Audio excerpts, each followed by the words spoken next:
Hello everyone, and welcome back to the channel. Today, we're diving into a case that feels like it was ripped straight from a thriller novel, but is chillingly real. It's a story about a young woman who in the blink of an eye seemed to vanish from the face of the earth. This is the baffling disappearance of Elena Marlowe. Elena Marlowe was 28 years old, living a vibrant life in Phoenix, Arizona. She was a successful freelance graphic designer known by her friends as independent, ambitious, and incredibly level-headed. She wasn't the type to be reckless or make impulsive decisions. Like many who live in the scorching Phoenix heat, Elena loved escaping the city, especially during the peak of summer. In August of 2021, the desert heat was relentless. So Elena and three of her close friends, Jordan, Melissa, and Aaron, hatched a plan. They would drive north, toward the cooler mountain air of Flagstaff, for a weekend of camping. It was supposed to be a simple, refreshing getaway from the urban grind. On the afternoon of August 14th, they packed up the car.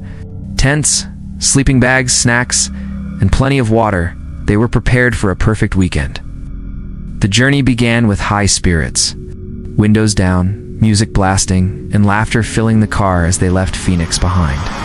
The mood was light, full of the excitement that comes with a road trip with your best friends. But as they drove further north, past the town of Prescott, the atmosphere began to change. The familiar cityscape melted away into a vast, rugged desert landscape. The roads became emptier, the sky seemed to stretch out into infinity, and a strange sense of isolation started to creep in as the sun began to dip below the horizon, casting long, eerie shadows across the desert. They felt like they were driving into a completely different world. It was beautiful, but also a little unsettling. Twilight was painting the sky in shades of purple and orange when they saw a lone gas station off the side of the highway. Its neon sign was old and flickering, buzzing faintly in the quiet evening air. The place looked almost forgotten, but their gas tank was nearing empty, so they had no choice but to pull over. Aaron parked the car. Jordan and Melissa decided to run inside the dimly lit convenience store to grab some more snacks and drinks for the road. Elena, feeling stiff from the long drive, told them she was just going to stretch her legs for a minute. She left everything behind in the car, her phone, her wallet, her small backpack haul sitting on the passenger seat. She casually walked around the side of the old building, into an area where the flickering lights barely reached. Her friends watched her go, not thinking anything of it. But that was the last time anyone would ever see her. A few minutes later, Jordan and Melissa came back out of the store, their arms full of chips and water. They looked around for Elena, but she was nowhere to be seen. At first, they weren't worried. Elena had a playful side. Maybe she was hiding, trying to pull a quick prank on them. They called out her name. "Elena, come on, where are you?" Their voices echoed in the quiet, dry air, but there was no response. They started looking around, their casual calls growing a little more urgent. 10 minutes went by, then 20. The playful mood had completely evaporated, replaced by a growing sense of unease. They circled the entire gas station, checked the old dusty bathrooms, and even went back inside to ask the elderly cashier if he had seen a young woman walk by. He just shook his head, saying he hadn't noticed anyone. Panic started to set in. They checked the car again. Her phone was right where she left it. Her wallet, with her ID and credit cards, was still there. It was as if she had stepped around that dark corner and simply vanished into thin air. The three friends began a frantic search, their calls for Elena now turning into desperate shouts. The desert night grew colder and darker. Above them, the sky was filled with a brilliant canopy of stars, but down on the ground there was no sign of Elena. No footprints in the dirt, no broken twigs, no sound at all, just an unnerving, heavy silence. By midnight, their panic had turned into pure dread. They were in the middle of nowhere. The nearest police station was almost 30 miles away, and their cell service was spotty at best. After several failed attempts, they finally got a call through 2 emergency services. They reported what would quickly become one of Arizona's most perplexing and disturbing missing person cases: the disappearance of Elena Marlowe on August 14th, 2021. A woman who stepped out of her car for just a moment and was never seen again. When the authorities arrived, they launched a full-scale search.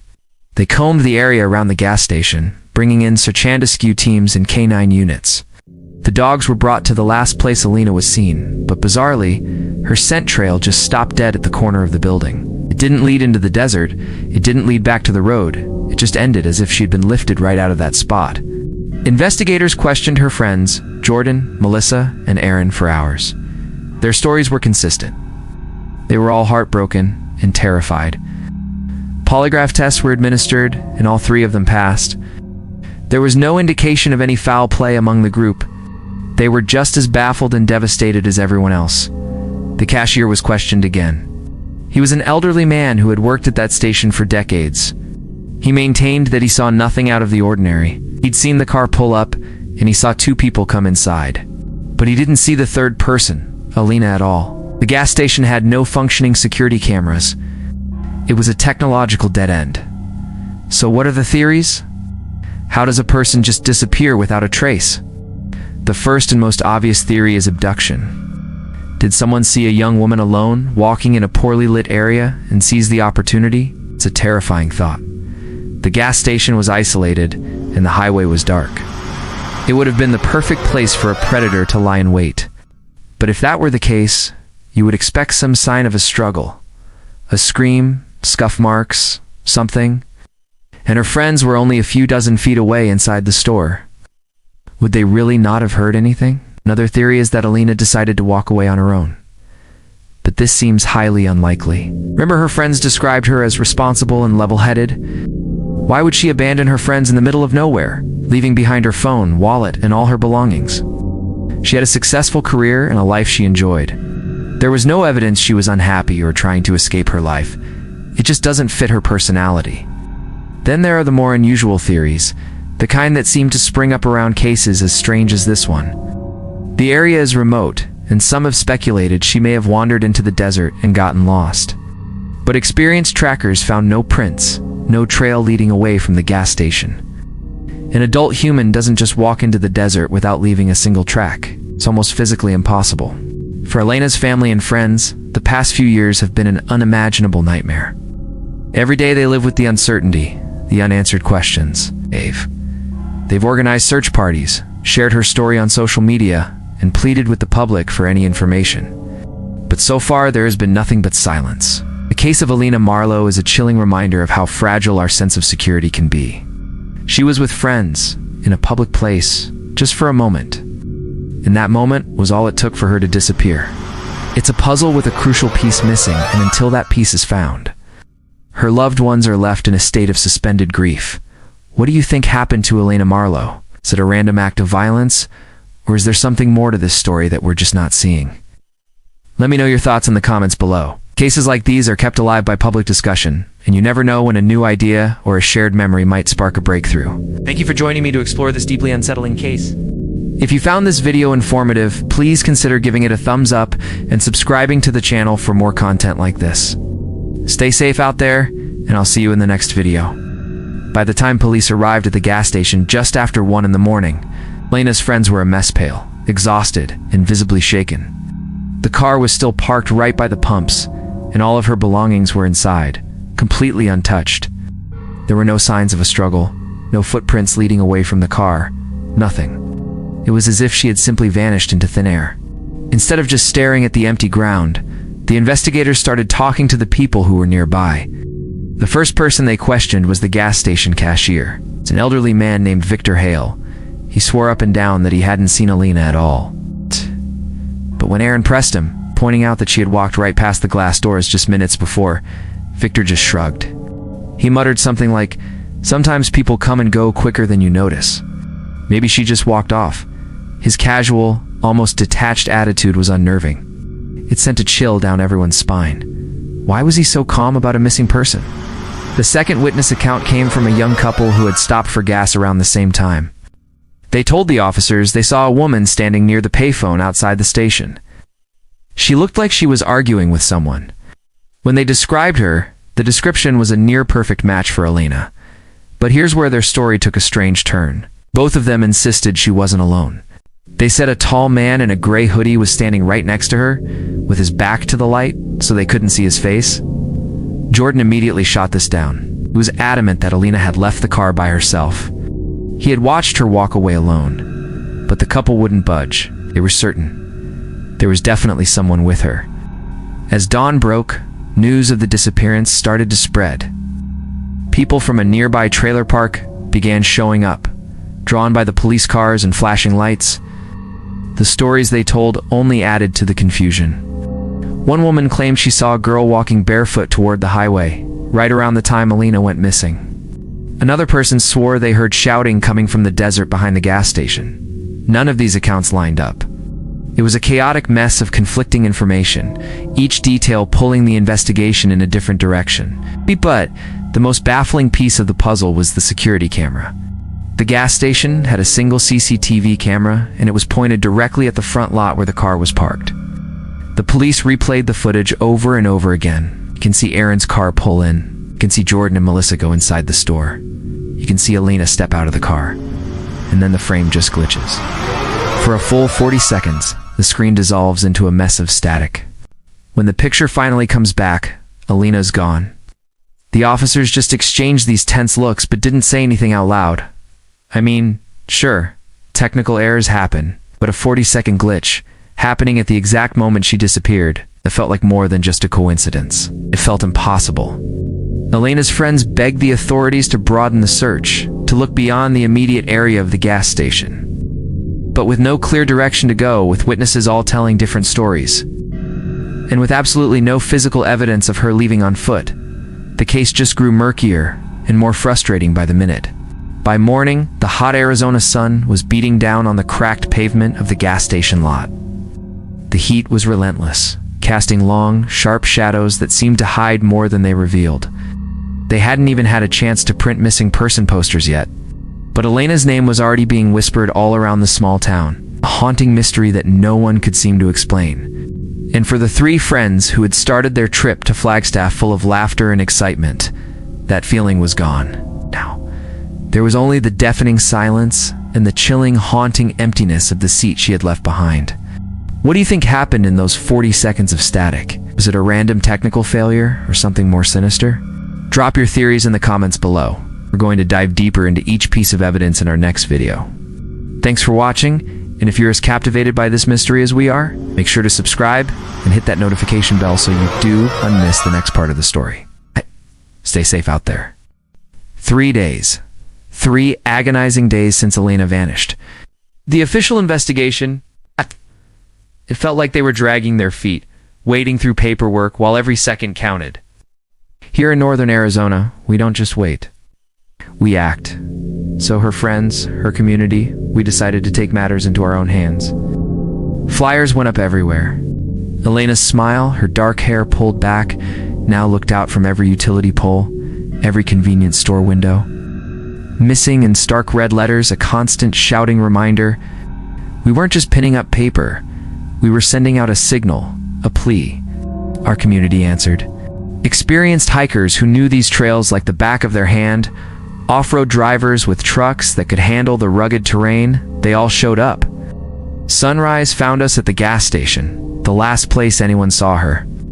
The air was cold, but a nervous energy buzzed through the group. Jordan, her boyfriend, was clutching one of those flyers so tight his knuckles were white. He just stared at her picture as if trying to will her back into existence. Melissa, her best friend, was handing out water and granola bars, her eyes puffy and red. She hadn't slept, none of us really had. And Aaron, usually the life of the party, was silent, his gaze fixed on the endless desert horizon. You could see it in his eyes, a mix of grim determination and a heavy, unspoken guilt. The desert stretched out before us, a beautiful but brutal landscape. Scrub brush, sharp rocks, and fine dust that got into everything. It's a place that can swallow you whole if you're not careful. We split into teams, our voices echoing as we called her name, hoping to hear anything other than the wind in reply. We fanned out, combing through dry creek beds and rocky arroyos, our eyes scanning for any sign, any clue. Hours ticked by. The initial surge of adrenaline started to fade, replaced by a dull, aching worry. A few times a shout would go up, our hearts leaping into our throats. Over here? I think I see something. But each time, it was a false alarm, a discarded piece of clothing, an old tire, animal tracks. The hope would deflate, leaving us feeling even more drained. The sun climbed higher, beating down on us, but no one suggested stopping. We couldn't. Then, late in the afternoon, a real shout, different kind of shout. A hiker, about a mile from the gas station, had found something.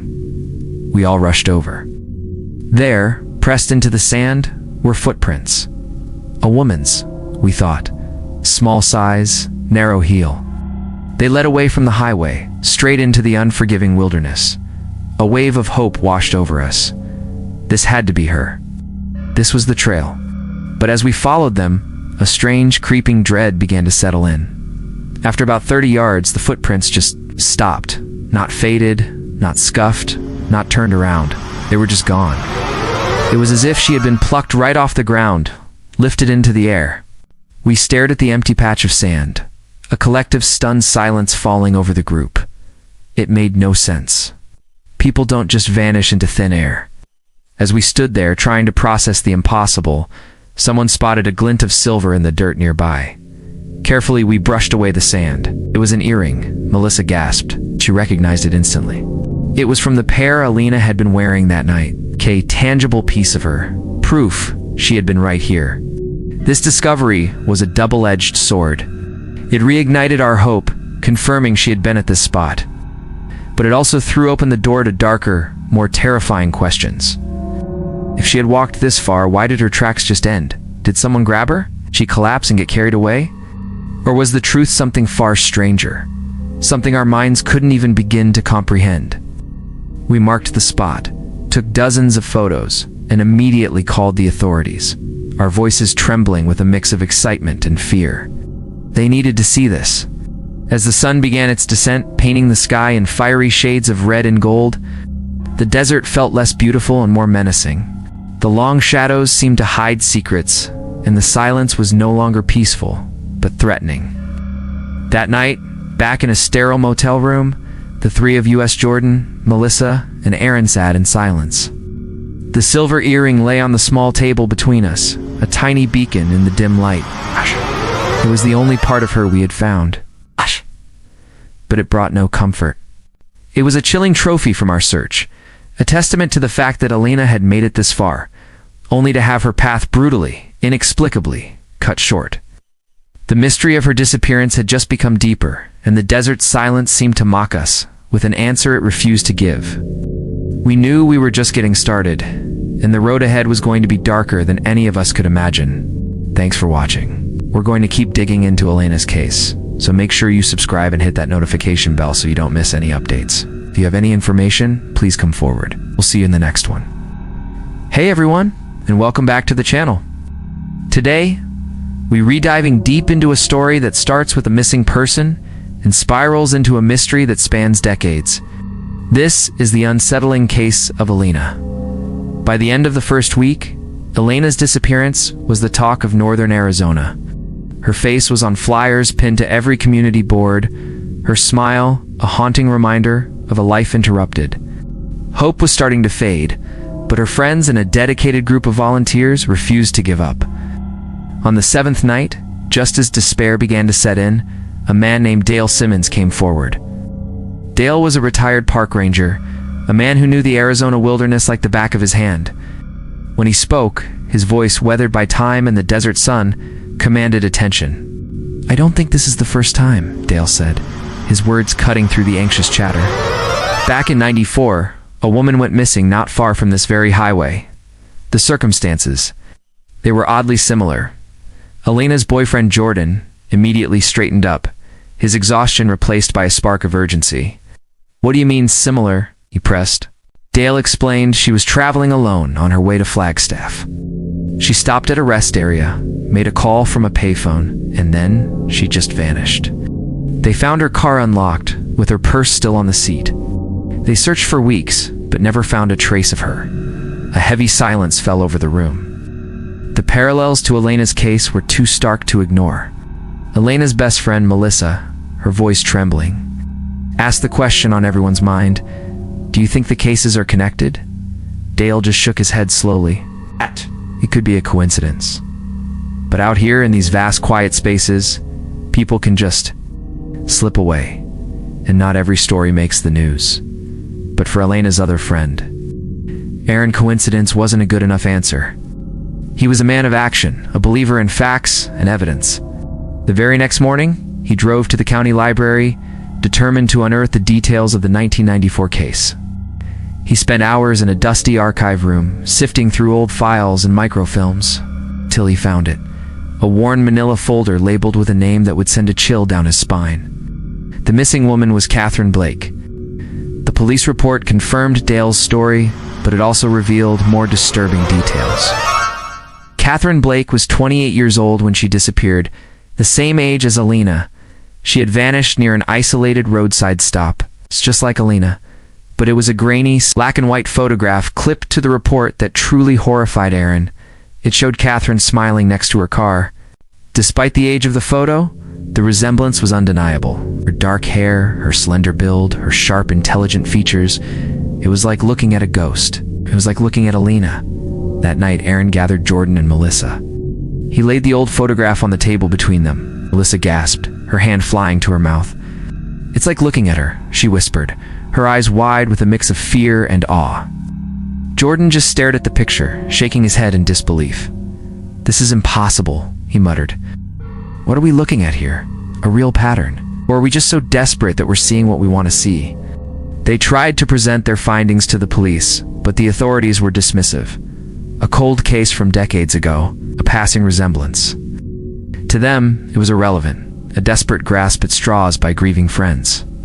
But for Aaron, Jordan, and Melissa, it was the first real clue they'd had in a week of dead ends.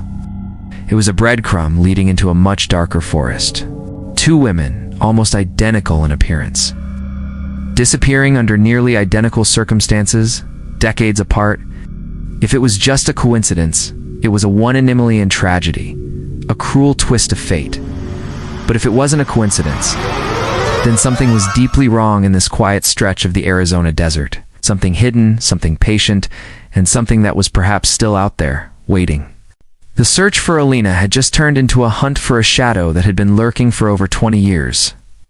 What they were about to uncover would challenge everything they thought they knew about the desolate beauty of the land and the secrets it kept buried.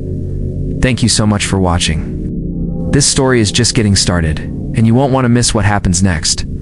If you're intrigued by this mystery, make sure to hit that like button and subscribe to the channel so you get notified when the next part drops. We'll see you in the next video.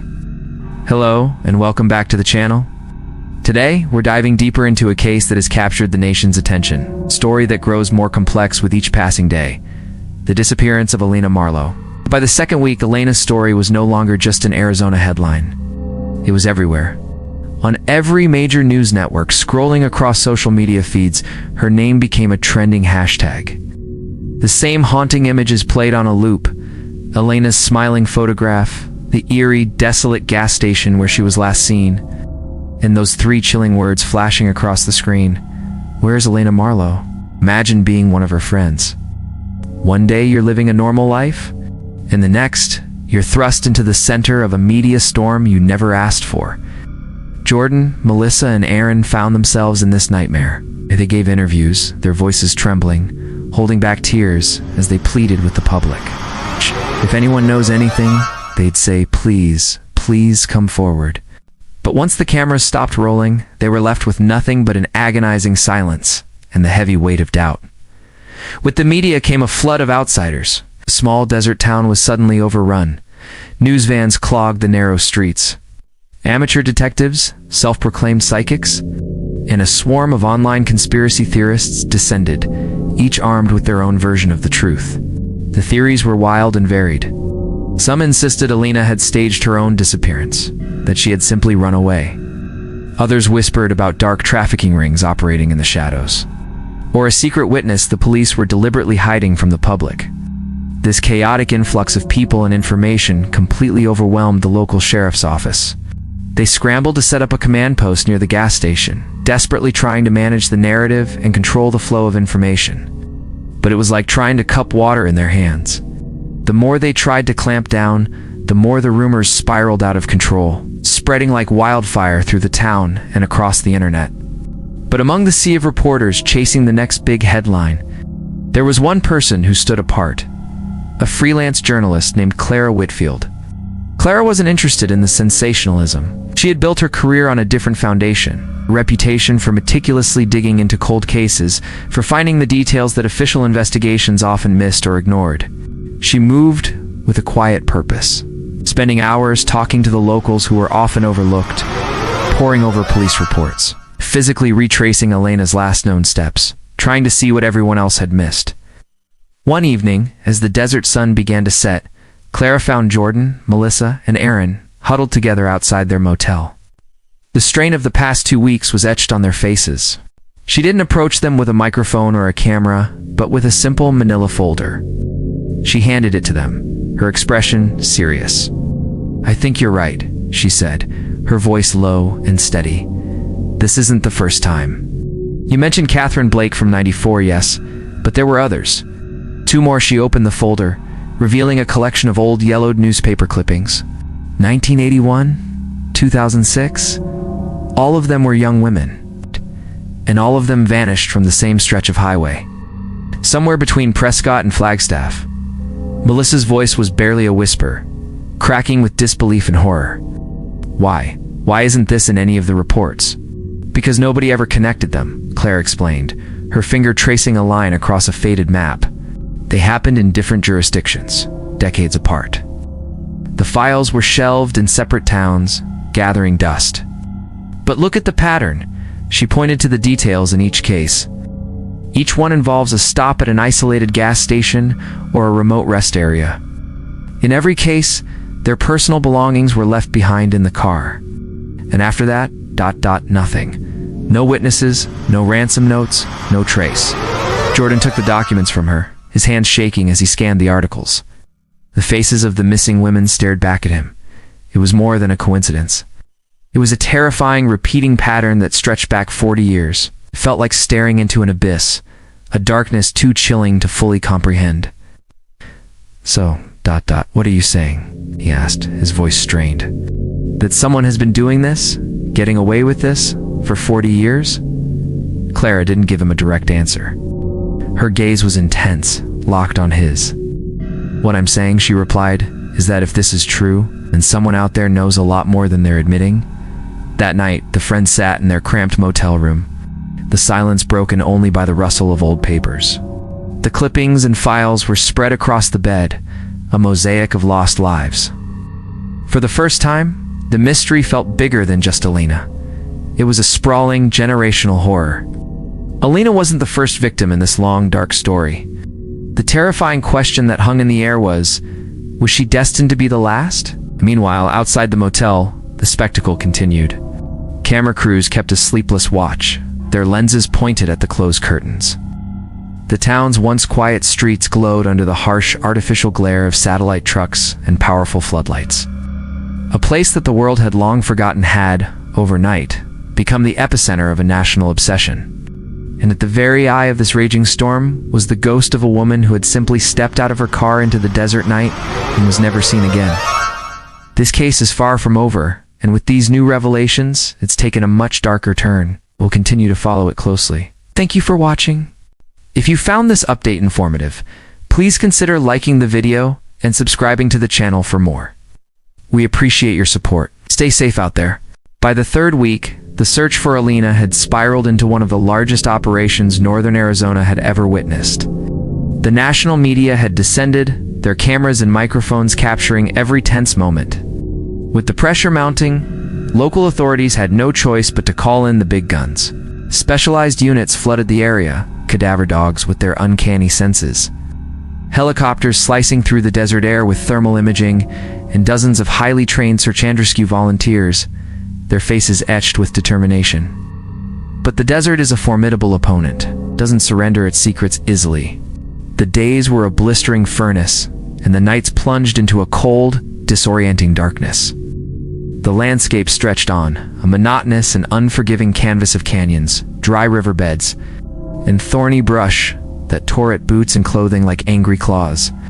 Every mile looked just like the last, a cruel trick of the eye that could break even the strongest spirit. Still, they pushed on. The search teams were relentless, meticulously mapping the vast, unforgiving land into grids. Some of the volunteers launched drones, their buzzing little machines becoming mechanical eyes in the sky, sweeping over the cracked earth, desperately hoping to spot anything out of place, anything that could lead them to Elena. And then, on the 4th day of this expanded high-tech search, a helicopter team saw it. A flicker of something unusual near a cluster of imposing rocks. About 2 miles from that last known location, the gas station, a small patch of disturbed soil, caught the pilot's eye. It was different. It didn't belong. A ground team was dispatched immediately, their hearts pounding with a mixture of hope and dread as they raced to the coordinates. When they arrived, their search was brief. There, half buried in the dust and tangled in the brush, were items.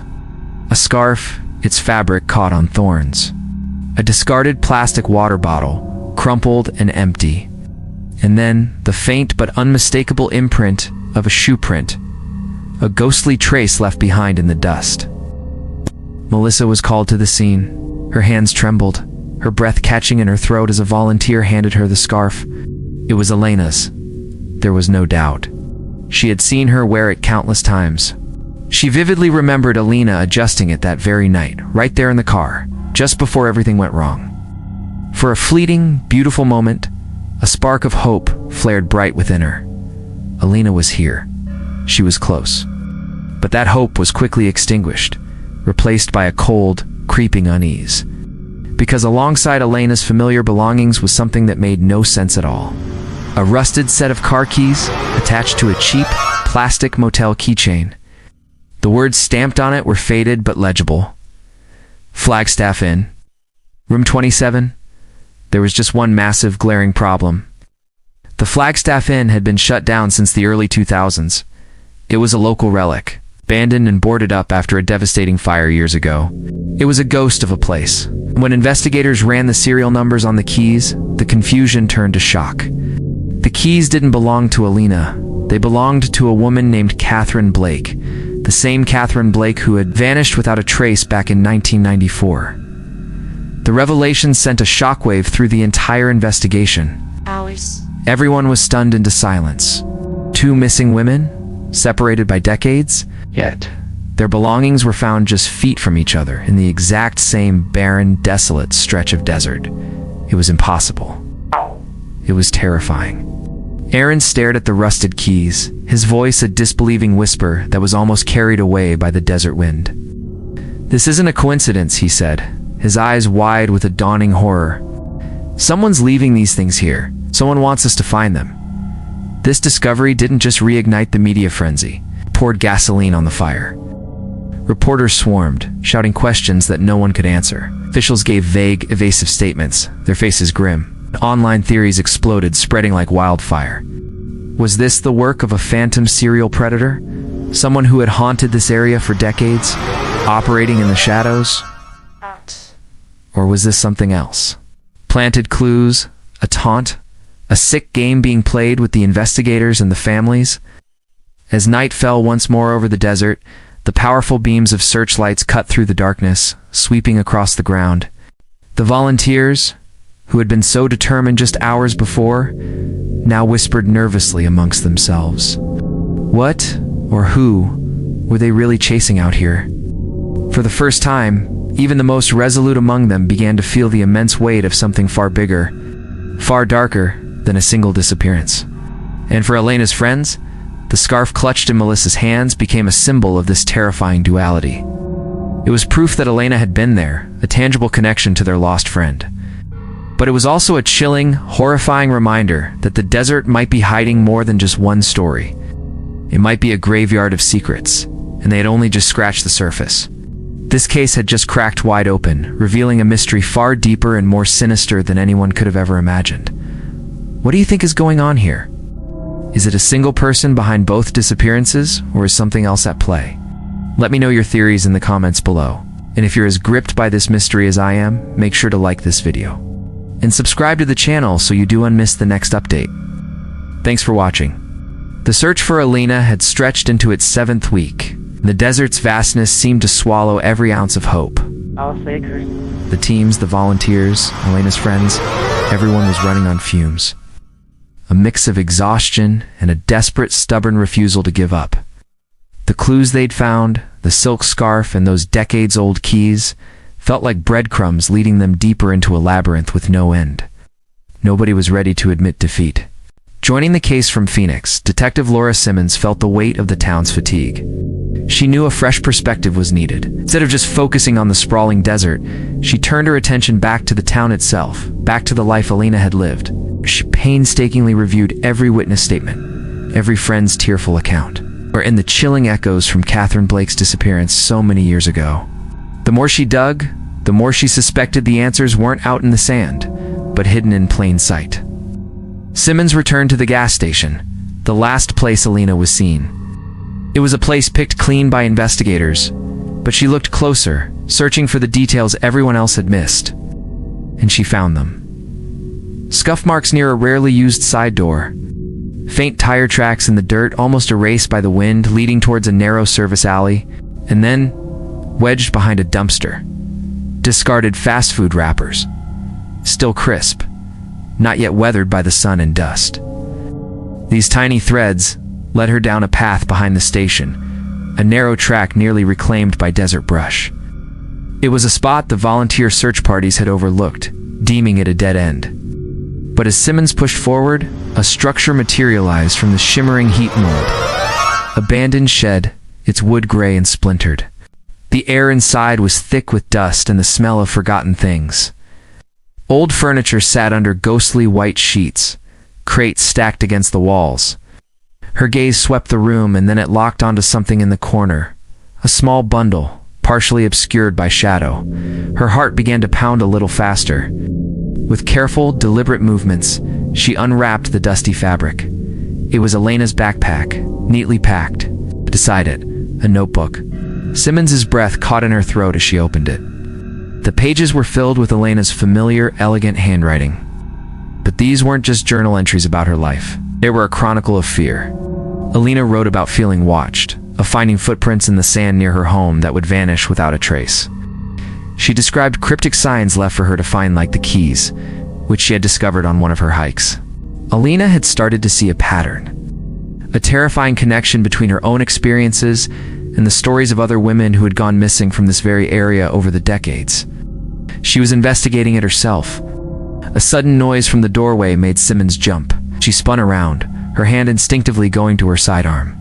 But it was Jordan, Melissa, and Aaron. Their faces were etched with worry and a desperate need for answers. They had followed her, unable to just sit and wait any longer. Simmons waved them in, her expression grim, and started to explain what she'd found in the notebook. But the real shock was yet to come.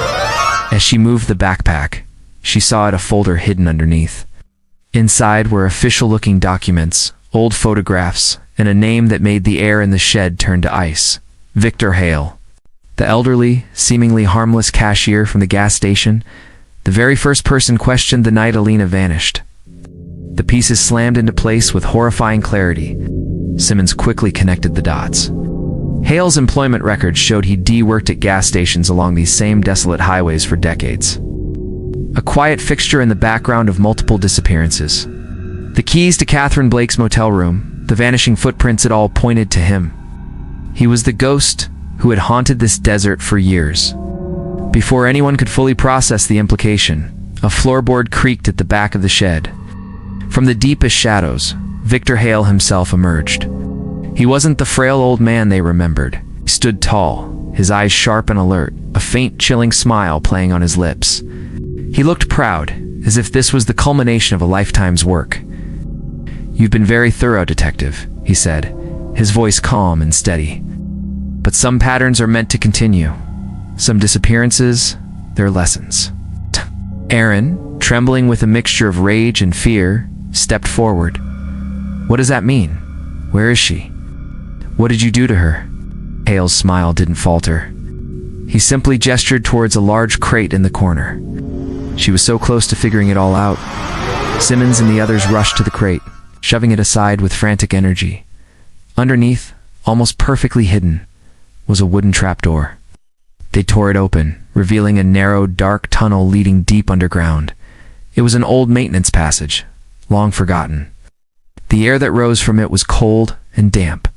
They descended into the darkness, their flashlights cutting through the gloom. There were signs Alina had been held there, but the tunnel ended abruptly in a chamber blocked by a recent rockfall. There was no sign of her, no way forward. A chilling realization washed over them. Hale wasn't just confessing. He was playing a final, twisted game. Alina hadn't been in that chamber when the rocks fell. She had either escaped, or Hale had moved her. The desert had given them clues. It had even given them the monster. But it was still holding on to its final secret. In the weeks that followed, Victor Hale was taken into custody. He remained silent, a smug gatekeeper to decades of secrets the authorities admitted they might never fully uncover. The search for Alina continued, now more desperate than ever. And then, a breakthrough. A rancher checking a remote part of his property found her.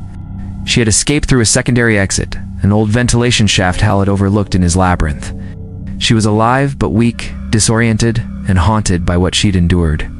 Her recovery was slow, a long road back from the physical and mental trauma. The Arizona desert eventually returned to its quiet, sun-scorched state. Its empty roads and silent mesas once again hiding their secrets. But for Alina, for her friends, and for the entire town, the silence would never be the same. It would forever be a reminder of the darkness that can hide in the most ordinary of places, waiting patiently for its moment to strike.